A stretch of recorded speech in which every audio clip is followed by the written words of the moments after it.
नमस्ते दोस्तों, आप सभी लोगों को पता है कि यहाँ पर हम लोग गगन सर के एसएससी मैथ्स बुक का सॉल्यूशन कर रहे हैं। आज जो चैप्टर लेकर आए हैं वो है ratio and proportion. Ratio and proportion का एक क्लास ऑलरेडी हो चुका है, ये दूसरा क्लास है।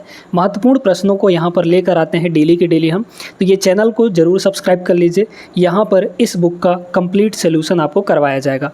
जो महत्वपूर्ण प्रश्न है, क्योंकि इसमें बहुत ज़्यादा प्रश्न हैं तो हर एक प्रश्न तो करवाना मुमकिन नहीं है, तो इसलिए महत्वपूर्ण जो ज़रूरी प्रश्न है वही हम लोग यहाँ पर कर रहे हैं। तो आज की क्लास को शुरू करते हैं। क्लास में शुरू से अंत तक जरूर बने रहिएगा और ये वीडियो अच्छी लगेगी तो लाइक ज़रूर कर दीजिएगा, ठीक है। आइए पहले हम लोग थोड़ा सा कॉन्सेप्ट सीख लेते हैं, उसके बाद बेहतरीन सवालों को करेंगे। देखिए दोस्तों, अगर आपके पास 3 संख्याएं या फिर 4 संख्याएं दी गई हैं और उनको कह रहा है कि वो संख्याएं समानुपातिक हैं, यानी कि प्रोपोर्शनल हैं, ठीक है।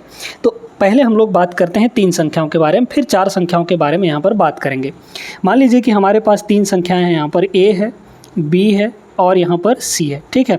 ए, बी और सी, ये 3 संख्याएं इसी सीक्वेंस में समानुपातिक हैं, ऐसा बोला जा रहा है, यानी प्रोपोर्शनल है। सारे ये तीनों संख्याएं आपस में प्रोपोर्शनल हैं। अब 3 संख्याओं से प्रोपोर्शनल कैसे बनेगा? प्रोपोर्शनल कैसे बनेगा 3 संख्याओं से? तो कैसे बनता है सुनते जाइएगा। पहले इन दोनों का रेशियो बनेगा, ठीक है। ए और बी का रेशियो बन गया यहाँ पर, फिर प्रोपोर्शनल यहाँ पर बनेगा, ये प्रोपोर्शनल का साइन है। बी और सी का बनेगा, मतलब ये बी रेशियो सी, ठीक है। इस तरीके से बनता है। तो ये जो पहला वाला है, अगर 3 संख्याएं दी गई हैं तो पहला वाला जो संख्या है ये कहलाता है फर्स्ट प्रोपोर्शन, यानी प्रथम समानुपात। ये जो बीच वाला है इसको कहते हैं मध्यानुपात, यानी कि मीन प्रोपोर्शन, याद रखिएगा नाम। ये जो तीसरा वाला है इसको कहते हैं थर्ड प्रोपोर्शन, यानी कि तृतीय अनुपात, ठीक है। समझ में आ गया? अब यहाँ पर इन तीनों में रिलेशन क्या होता है, रिलेशन समझिएगा। ये जो बीच वाले का स्क्वायर है भाई, यहाँ पर प्रोपोर्शनल को कैसे सॉल्व करते हैं? बीच मतलब अंदर अंदर वालों को मल्टीप्लाई, बाहर बाहर वालों के मल्टीप्लाई के बराबर होता है। तो b इंटू बी, यानी कि b का स्क्वायर इज इक्वल टू कितना हो गया यहाँ पर? a इंटू सी के बराबर, ठीक है। जहाँ पर a हमारा फर्स्ट प्रोपोर्शन है, c थर्ड प्रोपोर्शन है और b हमारा मीन प्रोपोर्शन यानी मध्यानुपात है। तो अगर 3 संख्याएं प्रोपोर्शन में हैं तो रिलेशन क्या होगा उनमें? B square is equal to A into C, यानी कि बीच वाले का स्क्वायर बाकी दोनों के अगल बगल किनारे वालों के स्क्वायर मल्टीप्लाई के बराबर होगा। ये समझ में आ गया? अब यहीं पे अगर सिर्फ आपको 2 संख्याएं दे दे और उसमें कुछ भी पूछा जा सकता है, जैसे मध्यानुपात पूछ लिया गया या फिर थर्ड प्रोपोर्शन पूछ लिया गया या फिर फर्स्ट प्रोपोर्शन पूछ लिया गया।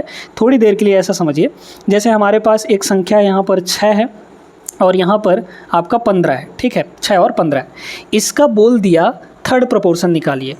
तो थर्ड प्रोपोर्शन बोला है ना, जो चीज़ निकालने के लिए बोले उसी जगह पे आप कुछ ना कुछ मान लीजिए। जैसे हमें इसमें इन दोनों का थर्ड प्रोपोर्शन निकालना है तो तीसरे नंबर पे हम कुछ ना कुछ मान लेंगे, ठीक है। तीसरे नंबर पे कुछ ना कुछ मान लेंगे यानी कि x मान लेंगे तीसरे नंबर पे, 1 2 3 तीसरे नंबर पे।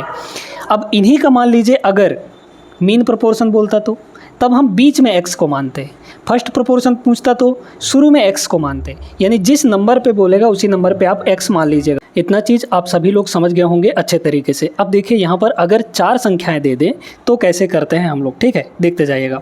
अब यहाँ पर 4 संख्याएं हैं a b c d, ठीक ना। पहला है हमारा a, यहाँ पर दूसरा है b और तीसरा है c और चौथा है यहाँ पर d। ये 4 संख्याएं हैं, तो इनमें कैसे रेशियो प्रोपोर्शन बनाएंगे? इसमें रेशियो प्रोपोर्शन बनाना आसान होता है।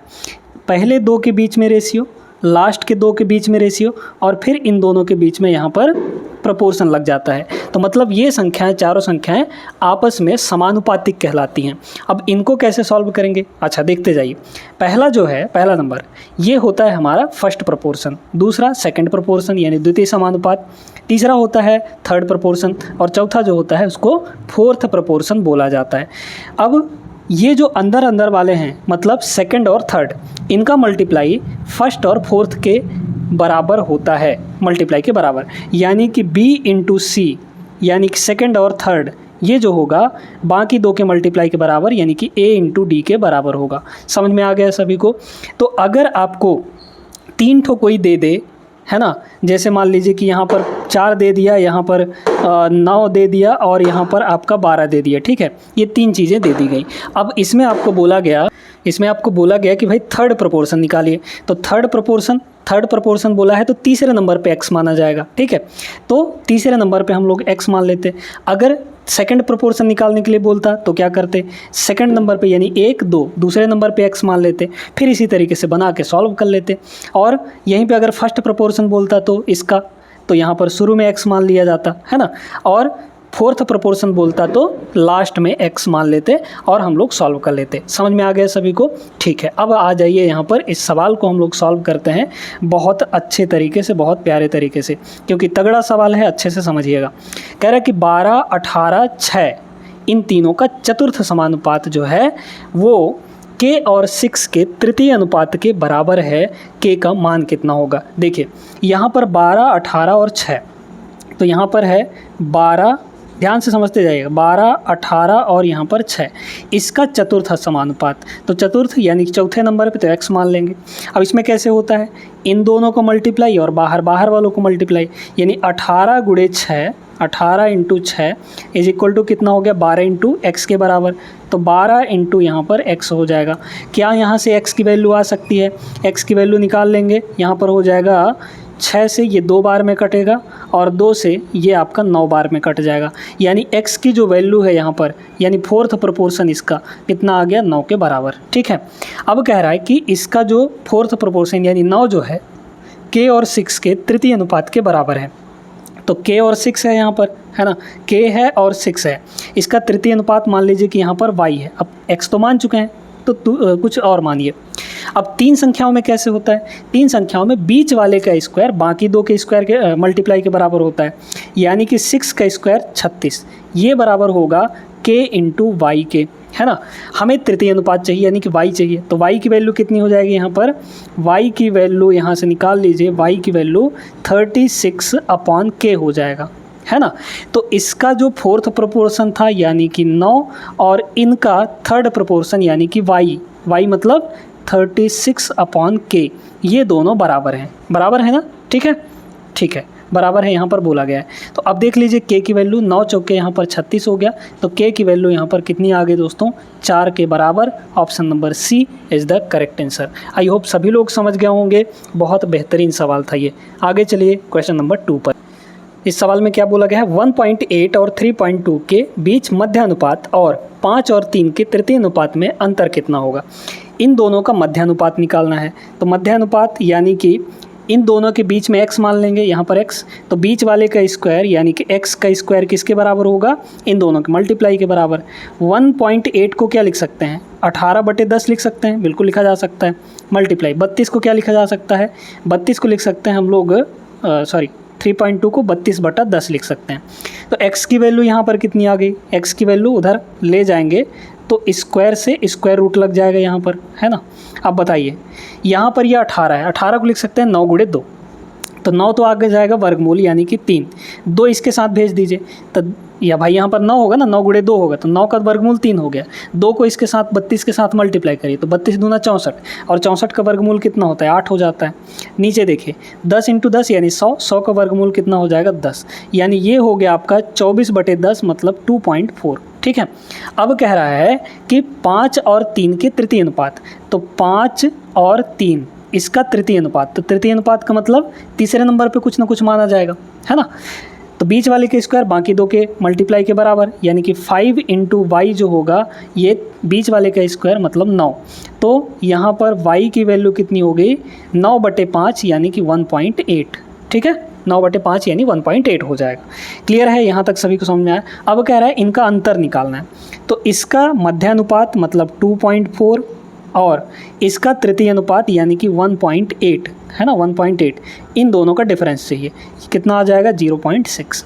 0.6 option number A correct answer रहा। CGL 2020 प्री का सवाल है, बहुत अच्छा प्रश्न है, आई होप समझ में आ गया होगा। चलते हैं अगले प्रश्न पर। देखिएगा यहाँ पे अगला सवाल, अब यहाँ पे रूट भी शामिल हो गया है। क्या बोला है, इन दोनों का मध्य अनुपात निकालना है। मध्य अनुपात का मतलब यहाँ पर बीच में x मान लेंगे हम लोग, ठीक है, बीच में क्या मान लेंगे यहाँ पर x, इन दोनों के बीच में। तो मध्य अनुपात यानी कि बीच वाले का स्क्वायर, बीच वाले का स्क्वायर यानी x स्क्वायर किसके बराबर होगा, इन दोनों के मल्टीप्लाई के। अच्छा, इसको थोड़ा सा तोड़ लीजिए दोस्तों, बिना तोड़े नहीं बनेगा।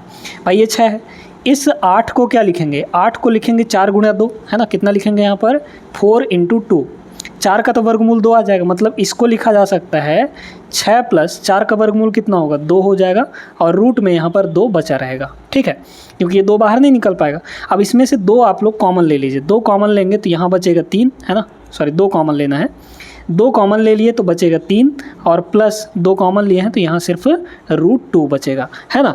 तो मतलब इन दोनों को मल्टीप्लाई कर दीजिए, तो मल्टीप्लाई में क्या आ जाएगा यहाँ पर 2 मल्टीप्लाई, ये हो जाएगा आपका 3 प्लस √2, 3 प्लस √2, और दूसरा वाला क्या है हमारा a इंटू सी, है ना, तो कितना हो जाएगा 3 माइनस √2 हो गया, 3 माइनस √2 हो गया।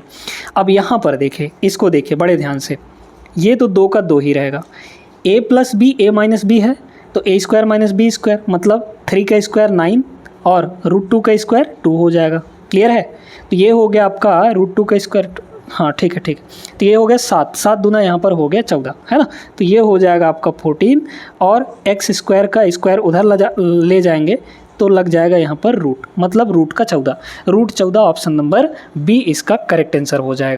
यहाँ पर देखते हैं हम लोग अगला सवाल क्या दिया गया है, 9 और 13 में से प्रत्येक में से सबसे छोटी धनात्मक संख्या कौन सी घटाई जानी चाहिए ताकि उनका तृतीय अनुपात 18 हो।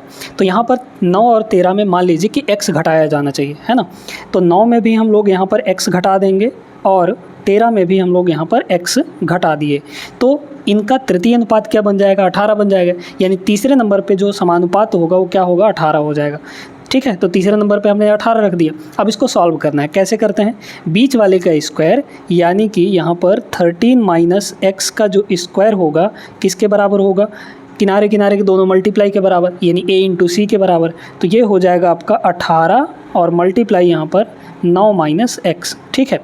अब एक तो तरीका है कि इसको पूरा सॉल्व करिए, एक क्वाड्रेटिक इक्वेशन बनेगा उसको सॉल्व करना पड़ेगा, फिर x की वैल्यू आएगी। अब इतना लंबा चौड़ा करने से अच्छा है आप ऑप्शन के थ्रू चले जाइए, है ना, ये जो ऑप्शन दिए गए हैं इनमें से कोई भी एक सही होगा x का वैल्यू, है ना, क्योंकि ये x के ही वैल्यू दिए गए हैं। तो यहाँ पर पहले 2 रख के देख लीजिए, ठीक है, तो अगर हम लोग 2 रख देते हैं तो यहाँ रखेंगे 13 माइनस 2, तो यानी 11 हो जाएगा, 11 का स्क्वायर कितना होगा यहाँ पर 121 हो जाएगा, 121 हो जाएगा। अब इधर भी 2 रखिए, तो 9 में से 2 घटाएंगे 7 आएगा, 18 सत्ते 121 नहीं आएगा, मतलब पहला ऑप्शन आपका नहीं होगा। दूसरा चेक करिए 4, 13 में से इसको ना चेक करिए क्योंकि 13 में से 4 घटाएंगे तो आएगा 9, 9 का स्क्वायर यहाँ पे 81 हो जाएगा, ठीक है, कितना हो जाएगा 81 हो जाएगा, और यहाँ रखेंगे तो 18, 9 घटाएंगे 18 पंचे 90 आ जाएगी, 81 90 बराबर नहीं हो रहा है, तो second option is not the correct answer. अगर हम डी ऑप्शन चेक करें तो देखिएगा 13 में से 1 घटाएंगे तो 12 आएगा, 12 का स्क्वायर कितना होता है 144, है ना, 1 घटाइए तो यहाँ पर कितना हो जाएगा, 9 में से 1 घटाएंगे ये आ जाएगा 8, मतलब 18 मल्टीप्लाई यहाँ पर 8, 18 8 144 होता है ना, 18 8 144 होता है, मतलब x की वैल्यू 1 रखने पर ये पूरी जो समीकरण है वो सेटिस्फाई हो गई, मतलब x का वैल्यू क्या होगा 1 हो जाएगा। 3 रखेंगे तो भी नहीं आएगा, है ना, तो इस तरीके से हमारा जो सवाल है उसका आंसर 1 होगा, option number D is the correct answer. I hope दोस्तों समझ में आ रहा होगा अब सवालों को कैसे करना है। अभी और बहुत सारे सवाल करेंगे तो आपकी पूरी प्रैक्टिस अच्छे से हो जाएगी। चलिए देखते हैं ये वाला प्रश्न। अब इसमें थोड़ा सा अलग कॉन्सेप्ट लगने वाला है, बहुत ध्यान से समझिएगा, ठीक है। डायरेक्टली प्रोपोर्शनल और इन्वर्सली प्रोपोर्शनल का यहाँ पर कांस्टेंट है, ठीक है। क्या कह रहा है इसमें, ए जो है बी के धनात्मक वर्गमूल के अनुक्रमानुपाती यानी डायरेक्ट प्रोपोर्शन में है। तो ए जो है ए जो है ये किसके प्रोपोर्शनल में है, बी के वर्गमूल के, है ना, तो बी का यहाँ पर स्क्वायर रूट इसके प्रोपोर्शनल हो गया, ये डायरेक्टली प्रोपोर्शनल का साइन है, ठीक।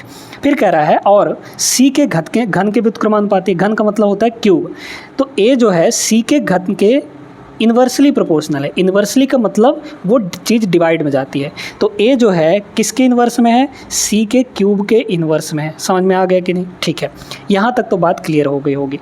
अब दोस्तों इसको हटाना है हमको, प्रोपोर्शनल हटाएंगे तो एक कांस्टेंट आता है प्रोपोर्शनलिटी कांस्टेंट, तो मतलब यहाँ से ये क्या बन जाएगा आपका, ये बन जाएगा a इज इक्वल टू कुछ भी मान लीजिए यहाँ पर k कांस्टेंट आ गया, तो k और फिर है ब्रैकेट में यहाँ पर b divide by C cube हो जाएगा, ठीक है।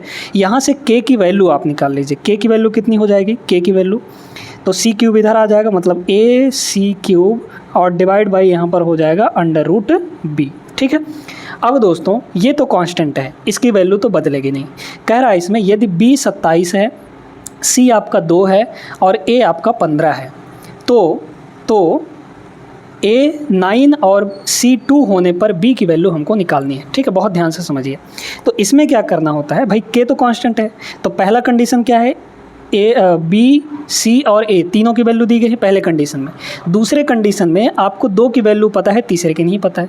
तो आप क्या करिए, A1 C1 B1 ये हो गए तीनों, फिर इज इक्वल टू, क्योंकि K हमारा कांस्टेंट है तो इज इक्वल टू क्या हो जाएगा, A2 C2 B2 इस तरीके से। ठीक है, तो A1 मतलब पहला वाला यानी कि 15, तो यहाँ पर बस वैल्यू रखिए A1 यानी 15।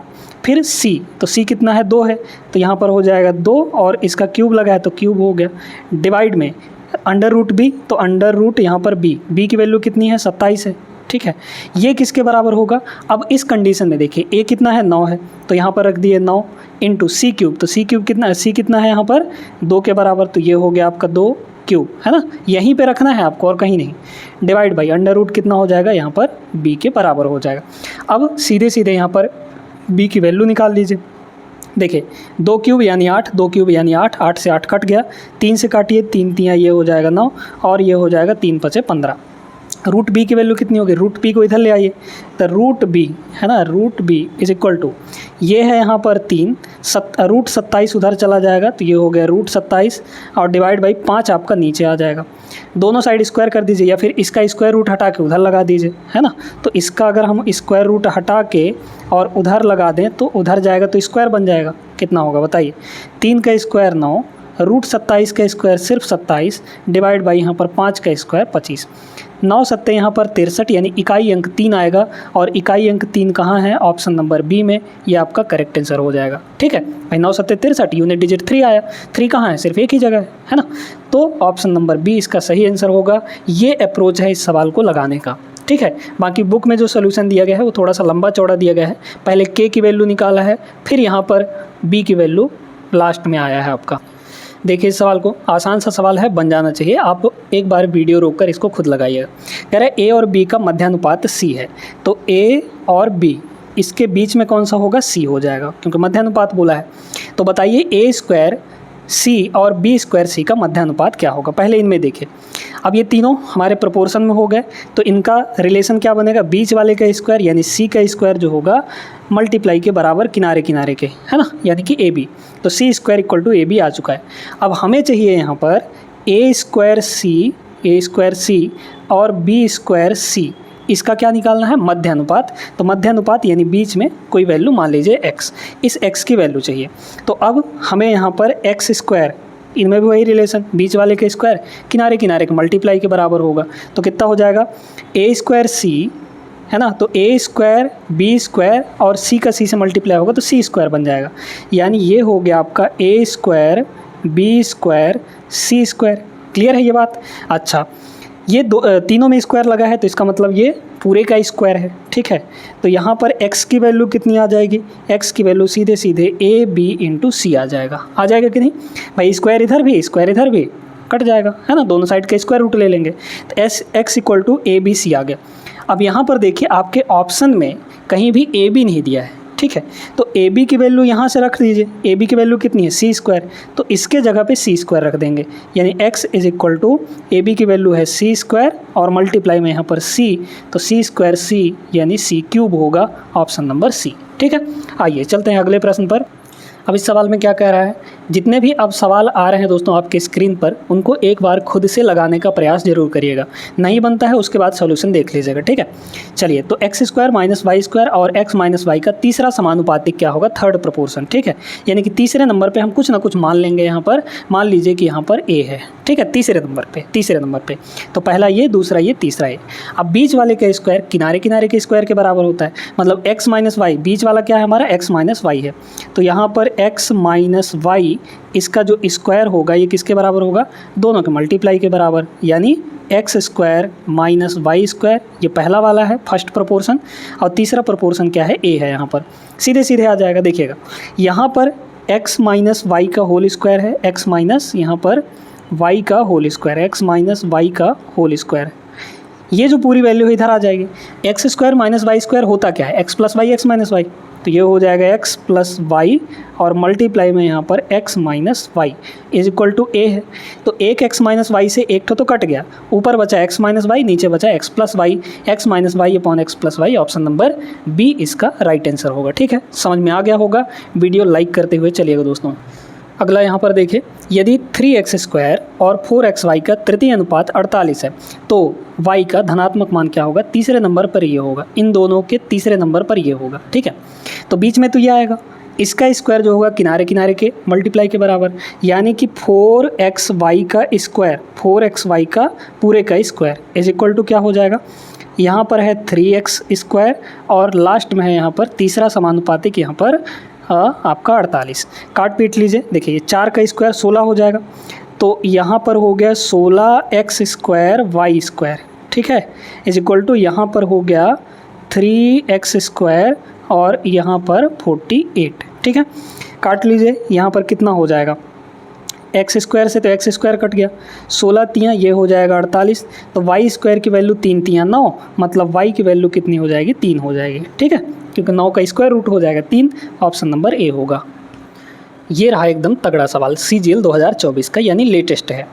यदि P और Q के बीच मध्यानुपात 12 है तो P और Q के संभावित मान है, कौन सा होगा यहाँ पे संभावित मान? ठीक है, P और Q के संभावित मान कौन से होंगे? देखिए P और Q के बीच मध्यानुपात, P और Q का मध्यानुपात कितना है? 12 है यहाँ पर, तो बीच वाले का स्क्वायर यानी 12 का स्क्वायर 144 किसके बराबर होगा? P इंटू Q के बराबर, तो P इंटू Q। अब आप ऑप्शन में देख लीजिए कि P इंटू Q का मल्टीप्लाई, P इंटू Q का मल्टीप्लाई कहाँ पे 144 आ रहा है।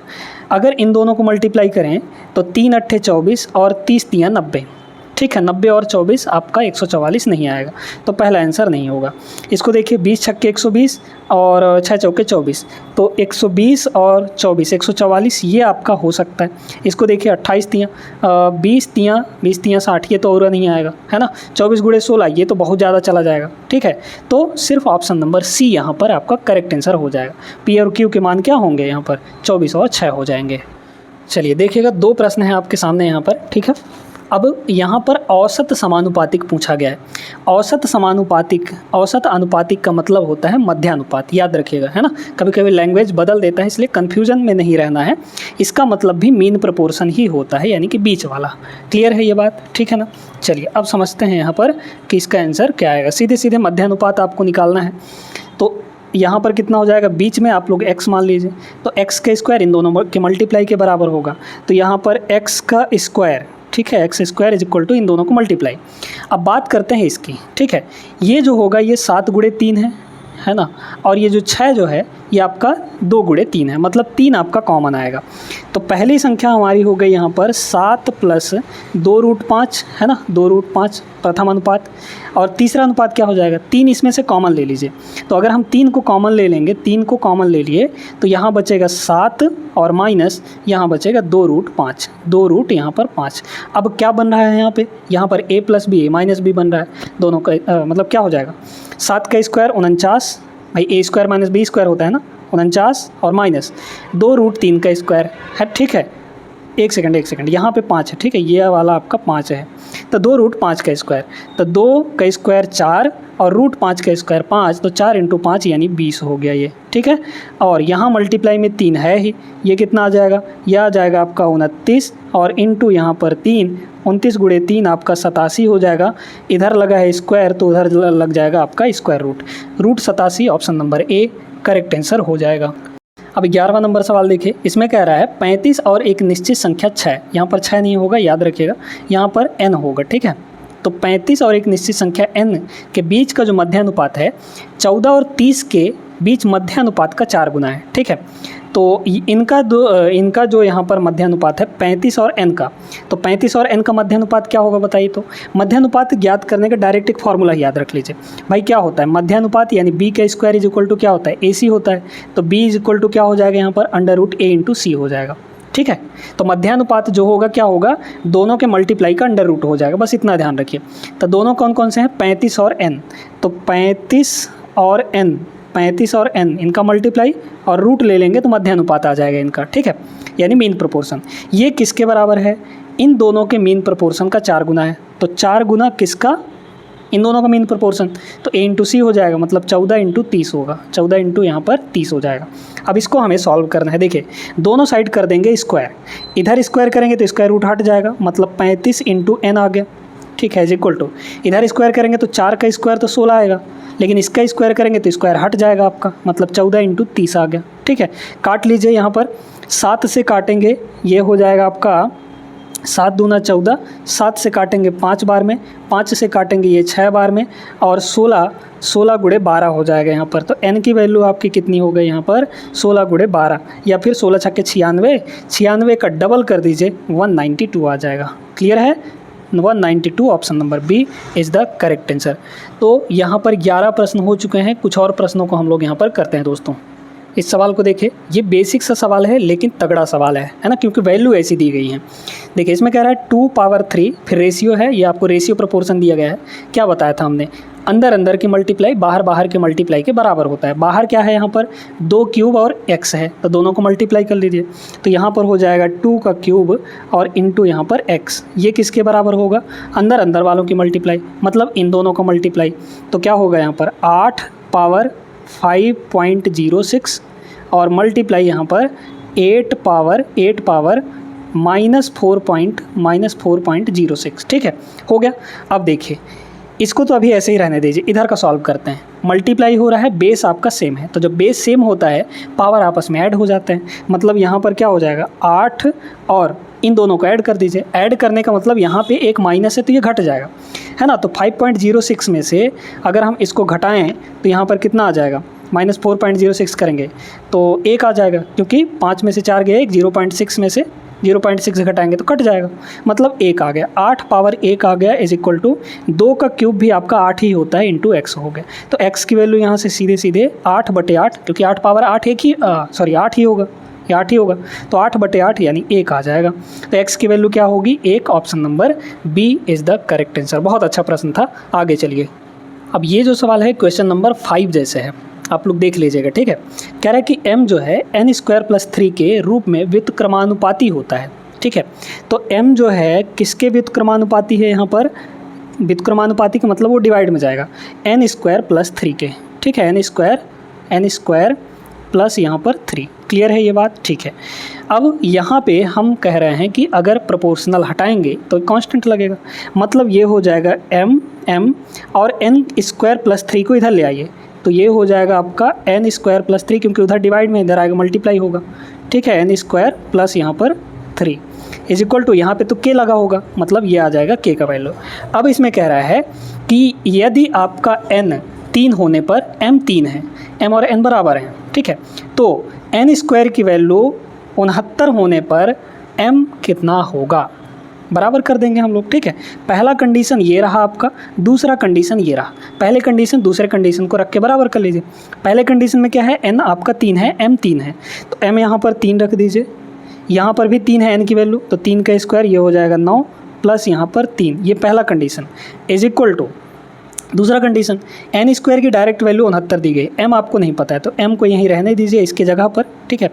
n² का ही वैल्यू दिया गया 69, तो यहाँ पर हो जाएगा 69 प्लस आपका 3, ठीक है, काटा पीटी कर लीजिए, आ जाएगा आंसर। देख लीजिए कितना हो जाएगा यहाँ पर 9 3 12, 12 गुणे 3, ये कितना हो जाएगा, यहाँ पर हो जाएगा 12 गुणते यहाँ पर 3 इज इक्वल टू ये हो गया m, और 9 3 12 यानी 72 हो गया, ठीक है।